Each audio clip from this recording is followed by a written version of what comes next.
ከአርሽ በላይ ነው ካላችሁ አርሽ ከመፈጠሩ በፊት ነበር አላህ የሚሉትን አላህ ከአርሽ በላይ ስለመሆኑ በአንዳንድ አጋጣሚዎች ለመናገር እንደሞከርኩት የሚጠቀሱ መረጃዎች አንዳንድ ዑለማዎች እንደሚሉት 1000 ወይ 2000 ሊደርሱ ይችላሉ በዝርዝር ሲታይ ማለት ነው መቁጠር ይከብዳል አላህ ከፍጥረት ዓለሙ በላይ ስለመሆኑ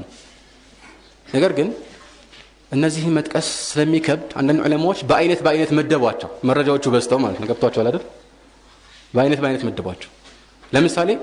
الرحمن على العرش استوى عند ቦታ ላይ 6 ቦታ ላይ ደግሞ ثم استوى على العرش የሚለውን አንድ የመረጃ አይነት አደረጉት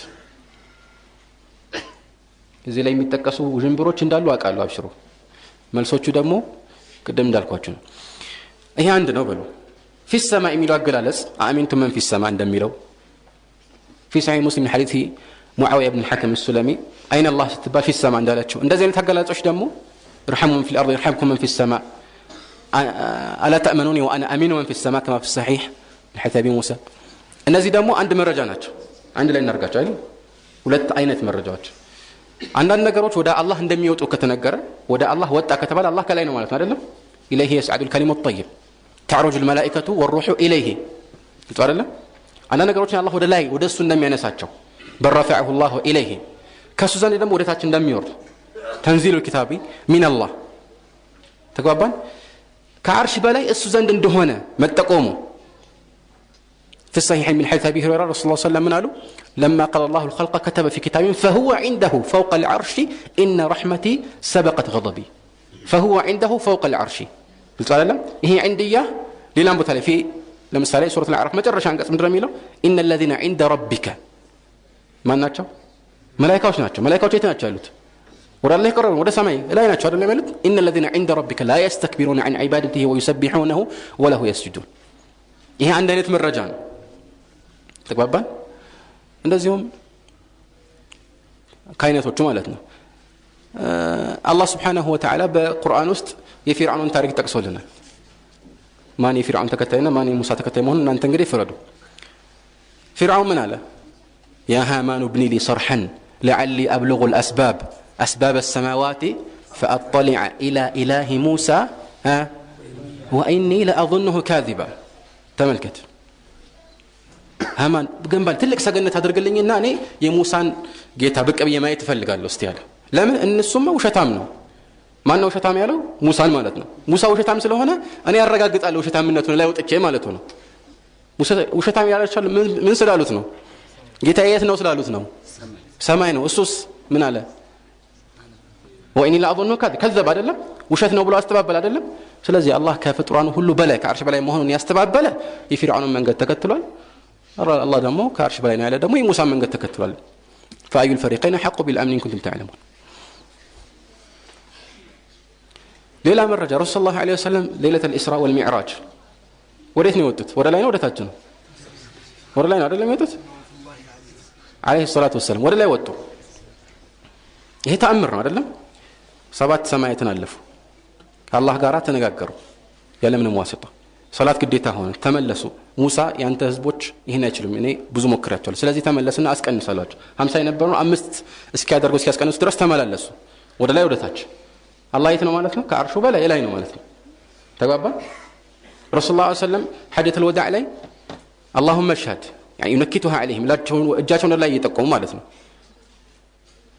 ይሄን አድርገዋል አይደል በቁርአን በሐዲስ ላይ سبح اسم ربك الاعلى ሲል وهو العلي العظيم علي የሚለው በየትኛው መልኩ አላህ በላይ መሆኑን ጠቆም እነዚህን የሚሳሰሉ መረጃዎች በአይነት እንኳን ብዙ ናቸው እንኳን በዝርዝር ሊጠቀሱ ቀርቶ ማለት ነው ከቁርአንና ከሐዲስ አንወጣ ማለት ከቁርአንና ከሐዲስ ወጥተን ራሱ ብዙ እናገኛለን ተፈጥሯዊ የሆነ ስሜት ራሱ አንድ መረጃ ነው فطرة الله التي فطر الناس عليها لا تبديل لخلق الله አንድ ሰው ዱዓ ሲያደርግ ልቡ ወዴት ነው ቀና የሚለው أبو المعالي الجويني عند ጊዜ ቆሞ ምን ነበር كان الله ولا ما كان وهو الآن على ما كان ልክ እዚህ ጥያቄ ላይ እንዳለው ማለት ነው አርሽ ከመፈጠሩ በፊት እቺ ትልቅ ማምታቻ ወይም ትልቅ በቃ ነገሩን የሚገነድስ መልስ ይመስላቸዋል ይመጣበታል መልሱን ነግራቸዋለሁ ማለት ነው ቀላል ስለሆነ እንደዚህ ያለ ያወራ አንድ الحافظ أبو جعفر الهمداني قالوا دعنا من ذكر العرش لأنه يعني إنما ورد ذكره في السمع ومن طريق السمع قال من قالوا ما قال عارف قط يا الله إلا وجد ضرورة تطلب العلو نحو السماء أو تطلب العلو አንድ ሰው ያአላህ ካለ ሁሉ ጊዜ ልብ ወደ ላይ ቀና ይላል ይሄን አይነት ስሜት ይሰማዋል እንደዚህ አይነት ተፈጥሯዊ ስሜት ልባችን ውስጥ ተቀርጿል ምን እናድርገው እሺ ይሄናል ምን መልሰጠው አቃተው ጭንቅላቱን እየደበደበ ወረደ حيرني الهمداني حيرني الهمداني ግራ አጋባኝ ብሎ ወረደ ምንም መልስ መስጠት አይችልም የት ያደርገው ሰዎች ዱዓ ሲያደርጉ እጃቸውን ወደ ላይ ነው ከፍ የሚያደርጉት ወይስ ወደ ጎን ወይ ወደ ታች ነው ወደ ላይ ነው ማንንም ባይነግራቸው ማለት ነው طبعا حديث ላይ ረሱላህ ሰለላሁ ዐለይሂ ወሰለም إن الله حي كريم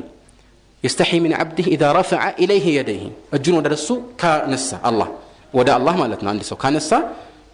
من مالتنا ودا الله كنسا ما ودا ينم تنسا مالت أنني አይነት የመረጃ አይነቶች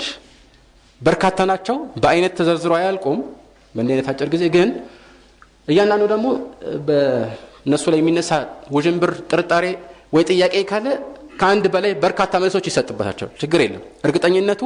የጸና ይሆናል ጥያቄ በተነሳ ቁጥር እንደውም እርግጠኝነት እንዲጨምር ያደርጋል መልሶቹን ስትሰማ ማለት ነው ተግባባን ይህ በዚህ አይነት መልኩ የተረጋገጠ ነው ሁሉም ቀደምት ሙስሊሞች ያመኑበት ጉዳይ ሆኖ ሳለ ይህንን እውነታ ለመገንደስ አንድ ትልቅ ጥያቄ የሚያነሱት አለ ትልቅ እንግዲህ በጥቅስ ምልክት ውስጥ ነው እነሱ ዘንድ ማለት ምንድነው እሺ አላህ Subhanahu Wa Ta'ala አርሽ ከመፈጠሩ በፊት የት ነበር ይላል ምንድነው መልሱ አላቀም እኔ በቀለቀ ምን አገባው አስለን እኛ አሁን አላህ Subhanahu Wa Ta'ala ሰማያትና ምድርን ከፈጠረ በኋላ ከአርሽ በላይ ሆነ የሚል አንቀጽ አገኝተናል ከዛ በፊት ነበር ምን አገባ አስፈላጊ ቢሆን ኖሮ ይነገረን ነበር አስፈላጊ ቢሆን ሰሃቦች የሚጠይቁ ነበር ተግባባ አጭር መልስ ይሄ ነው እኮ ይሄን አለማውቃችን ያወቅነው ነገር እንድንክድ ያደርገናል እንዴ አንድ ሰው መስጂድ ውስጥ አየሁት አይ እሱ አይደለም ብዬ እንድከራከር የሚያደርግ ነጥብ ምንድነው እሱ አለመሆኑ ከረመዳን በፊት የት ነበር አንዳንድ ሰዎች እንግዲህ ረመዳን ብቻ ነው የሚሰግዱት ስለዚህ ይሄ ሰው መስጂድ አልመጣም እሱም አይደለም ምንድነው መረጃ ከረመዳን በፊት የት ነበር መረጃ ነው ሞኝነት ነው አይደል ምንም የሚያመጣው የሚያያዘው ርዕስ አይደል አሁን አላህ Subhanahu Wa Ta'ala እንደዚህ ነው ብሎ ነግሮናል አርሽ ከመፈጠሩ በፊት ምን አገባው እንደነት ተራ ወጀንብሮች ናቸው የሚጠቀሱት ማለት ነው ተግባባን አይደለም على كل حال እንግዲህ ግልጽ ነው ነገሩ ማለት ነው ረሱላህ ሰለላሁ ዐለይሂ ወሰለም ሁሉም ዑለማዎች በተስማሙበት ሙስሊም في صحيح እንግዲህ ጥርጣሬ የሌለው ሐዲስ ነው ማለት ነው ስለ ሰነዱ መነሳት አያስፈልገው ቀደም ባልኳችሁ ሐዲስ ላይ ረሱላህ ሰለላሁ ዐለይሂ ወሰለም አይን አላህ የት ነው ብሎ ሲጠይቋት ምን አለች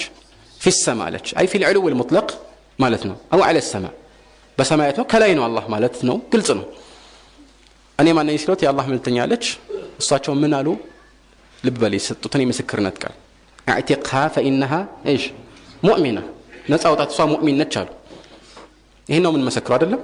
ሙጥለቅ الإيمان ነው የሚፈልግበት طبعا መሰረታዊ የሆነ ኢማን አሟልታለች ይሄን ካወቀች ሙስሊም ነች ካፊር አይደለችም ነፃውጣት ይቻላል ነፃውጣት አሉ ረሱላህ ሰለላሁ ዐለይሂ ወሰለም በኢማን መሰከሩላት ኢማን እንዳላት መሰከሩ ዛሬ ደግሞ አህባሾችም ሌሎች ይመጡና አላህ የት ነው ተብሎ እነሱ አይሉም ምክንያቱም አላህ የት ነው ማለት ክደት ነው እነሱ ጋር ችግር ነው ግን ማን ነው እንዲህ ብሎ የጠየቀው ማን ነው እንዲህ ብሎ የጠየቀው አይን አላህ ረሱላህ ሰለላሁ ዐለይሂ ወሰለም ይምረጥ እንግዲህ አንተ የፈለገውን ጎዳና መልሱን ደግሞ ተመልከቱ في السماء ሲባል አንተ ምን ትባላለህ ካፊር ትባላለህ ረሱላህ ሰለላሁ ዐለይሂ ወሰለም ሙእሚን ነሽ ብለዋል አይደል ምረጡ እናንተ የፈለጋችሁት هذا والله اعلم وصلى الله على محمد وآله وصحبه